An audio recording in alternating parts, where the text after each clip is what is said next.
we're going to bring in a guy who is from up your way, not quite as far north as Ithaca, but St. John's, Michigan. And, of course, he was a multi-stop sports information official, Michigan State, Western Michigan, Illinois, Miami, Ohio, and publishing executive, and now has a great new website, SportsLLL, Legends, Lists, and Lore, SportsLLL.com. Our good buddy Mike Pearson. Mike, how are you? Gentlemen, I'm terrific. Yeah, I've been in Ithaca a number of times. Our Red Wings used to play the Yellow Jackets, twice a year in basketball and once a year in football. So I know Ithaca fairly well, Chris. Ithaca, the hometown of Dwayne Vernon. That's right. I don't know if there's a statue there yet, but we'll work on that. Let's talk a little bit about some of the regular features that people find on SportsLLL. When we started this, people said, what the heck is this? What are you doing? And now some people have gone on the site, and they really like it. It's almost addicting. A couple of things. Tell our listeners about that. We have a number of features. Some of them are quite popular thus far. It looks like Cardboard Treasures, a video about baseball cards of the past, is a popular one. I just put up one about the 1933 Gaudi baseball cards, one of the probably the top three most popular cards. Chris, did you collect cards when you were a kid? Oh, big time. Did you really? Big time. Yeah. Yeah? Yeah, absolutely. Did you keep them? They will probably be around somewhere. I know my brother was a better collector than I was because I didn't take care of them as well as he did. But I know he has some Shaquille O'Neal rookie cards. That was during my generation growing up.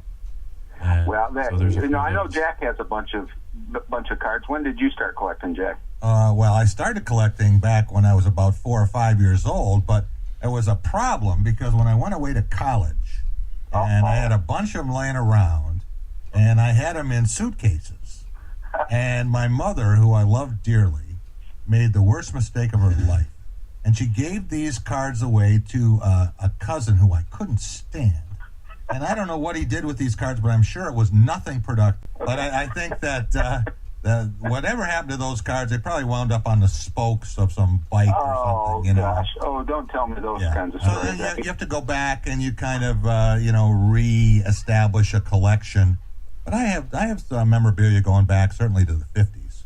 Yeah. Other features that appear, I've got one that's called Sounds Like History that involves actual footage, audio footage from famous events of the past. I've got lots and lots of sports video puzzles on there, and so I'd really like your listeners to go to SportsLLL.com. But I've got lots of Spartan features as well.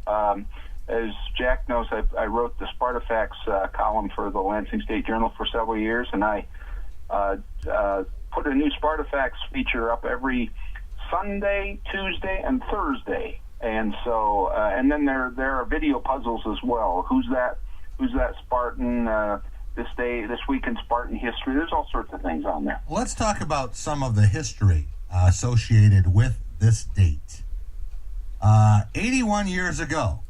Okay, that's even before Tom Crawford was around. Michigan State's football stadium was officially named for John Macklin. It wasn't always Spartan Stadium, right? No, that's right. It became Spartan Stadium after it was named Macklin Field initially, and John Macklin was the head coach of the Aggies, the Michigan Agricultural College Aggies, back in the teens, and he was a heck of a coach. He was unusually large man for his day. He was 6'6", about 250. And so you can imagine, he must have been just a giant in those days. Right. 42 years ago is one that I remember very, very well, and Jack, you probably remember this one too. This was the day that Michigan State stunned #1 Ohio State, and Ohio State was stacked with John Hicks and Cousineau and Archie Griffin and Brian Bashnagel and Corny Green. It was an unbelievable game, 3-3 at halftime.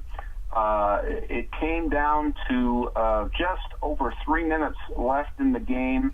The Spartans had the ball on their own 12-yard line, and a guy named Levi Jackson took off 88 yards and gave the Spartans a lead, 16-13. You know, the funny part about that, Mike, is over the years I've had a chance to interview everybody who was on the field for that play various times. Mm-hmm. And 4 different guys say they threw the key block on that play. Well, I'm sure Greg Croxton was one of those, right? He was. And Charlie Wilson probably. He was. Yes, certainly. Yes. Yeah, and probably even Charlie Baggett threw a key block in that.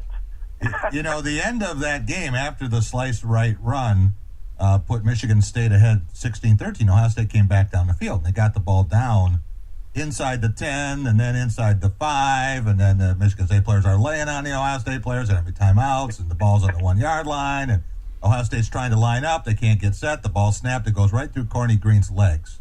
Yeah. Brian Bashnagel picks the ball up and dives into the end zone, and the referee is signaling no play, game's over. The line judge, whose only job is does the ball cross the plane, signals touchdown. Now both teams are jumping up and down, right?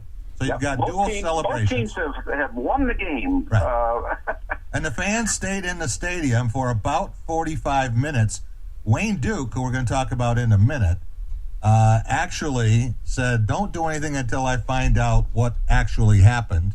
The officials ran right through the tunnel at the north end and went over to Kellogg Center. And Wayne Duke finally got a hold of them. Now, these guys are taking a shower. They come out, they turn the television on, and they see 76,000 people still sitting in the stadium 40 minutes later. Look, what is going on? What are these people doing? And Wayne Duke knocks on the door and says, what happened? What's the story? And they tell him, so he gets the word back over to Fred Stabley. But when he came back to tell the coaches, this is the really interesting part of this, Mike. First of all, Denny Stoltz was told by Bert Smith, you might have to go back out there and finish this game. And Denny says, Bert, we're not going back out there. I don't care what happens. We won this game. We're not going back out. So if Wayne Duke had said, you got to go back and play the last play over, I don't know what would have happened. But they had also, in the midst of all the celebration, nobody could find the assistant equipment manager, a guy named Troy Hickman, who was beloved by the players. They just loved this guy so much, and he was the get-back guy. On the side, get back. So nobody could find him. Finally, someone said, Troy's been killed by the falling goalpost. That's right, because the goalpost fell on him. The goalpost. It's so tragic.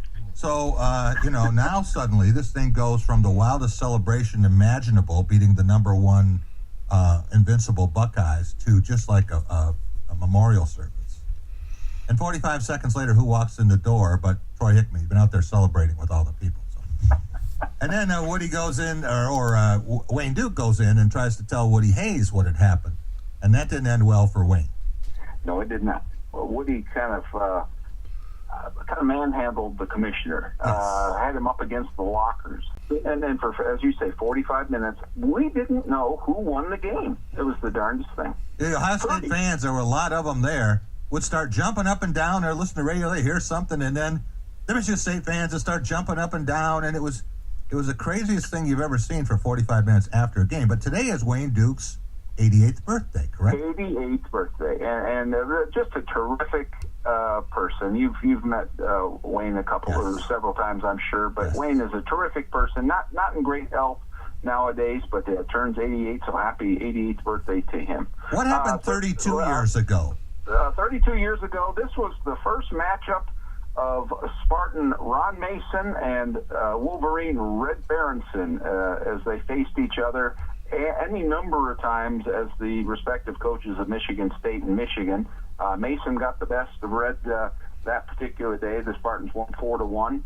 31 years ago, this is another one of my favorites. Lorenzo White, Chris, rushed for 286 yards at Indiana.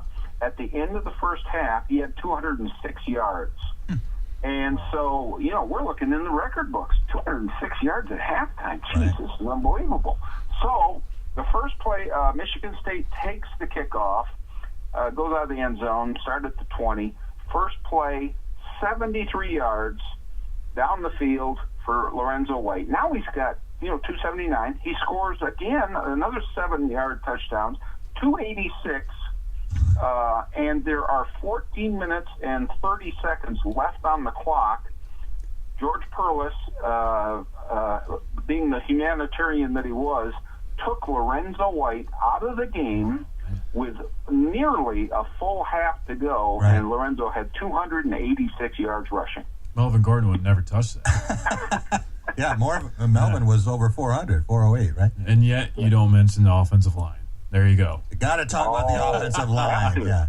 Well, that was a pretty good offensive line. That was led by Tony Mandarin in those days.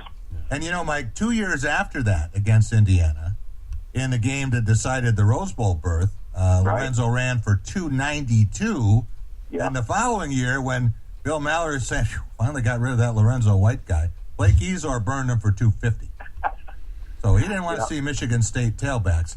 No, that's for sure. What about Jeff Lurg 9 years ago? What happened to him? 9 years ago, he played in his 61st consecutive game as a goaltender, breaking Joe Selinger's longtime consecutive games played by a Spartan goaltender. Jeff Lurg was a heck of a goaltender. And so that happened 9 years ago. How about some Spartan basketball team trivia? They opened their 118th season on Friday. Okay. The 1963-64 opener was played against Northern Michigan. Spartans won 109-86. They scored a record 109 points. One that is especially remembered by Lansing area fans was the 1977-78 opener. Tell the fans about that one. Well, that would have been the first year for Irvin Johnson and Jay Vincent, and Irvin struggled mightily in that game against Central Michigan. And That's Jay right. Vincent did not start. He came off the bench behind Sten Feldreich and scored 25 points. 25 points. Magic had 7 that night. Yeah. So Jay Vincent had the spotlight on that very first night. Michigan State beat Central Michigan by 7, and the rest is history. Well, you have a trivia question involving Michigan State basketball season openers. Tell us about that. Okay. This one is about season openers, and we know that Miles Bridges will make his debut this Friday. Today's question is this. This Spartan player scored 36 points against Auburn in the 1989-90 season opener. That's the most ever by a Spartan in a season opener.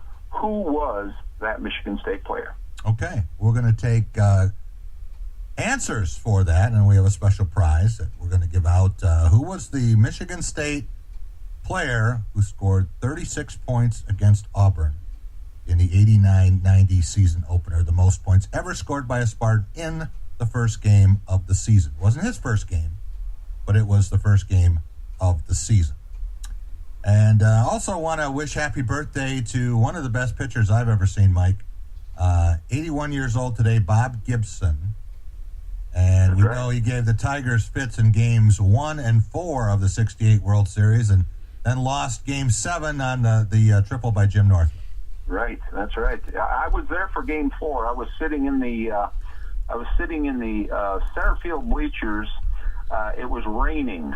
I was there too. Yeah, and 10-1. And that was the second Bob Gibson Denny McClain matchup. That's right. in the 68 World Series. And but Bob Gibson probably would at age 81 would still strike out about 15 Tigers, I'm sure. Mike, tell our listeners one more time about SportsLLL.com and how they get it. Well, SportsLLL.com, it's about 2 months old now, and the fans seem to really enjoy it. There are lots of old school sports features. Chris, I hope you'll visit it. There's lots of interesting features, including one called My Favorite Sports List. And I was going to ask Chris who his most talented defensive lineman Chris played against in the NFL. So maybe he can think about that, Chris. And when we get back from the break, we're going to talk about the best players you ever faced. Mike, thanks so much for joining us. Really appreciate it. Talk to you next Okay, week. Jack. Mike Pearson, SportsLLL.com. We'll be right back. It's The Drive with Jack, the team, 92.1.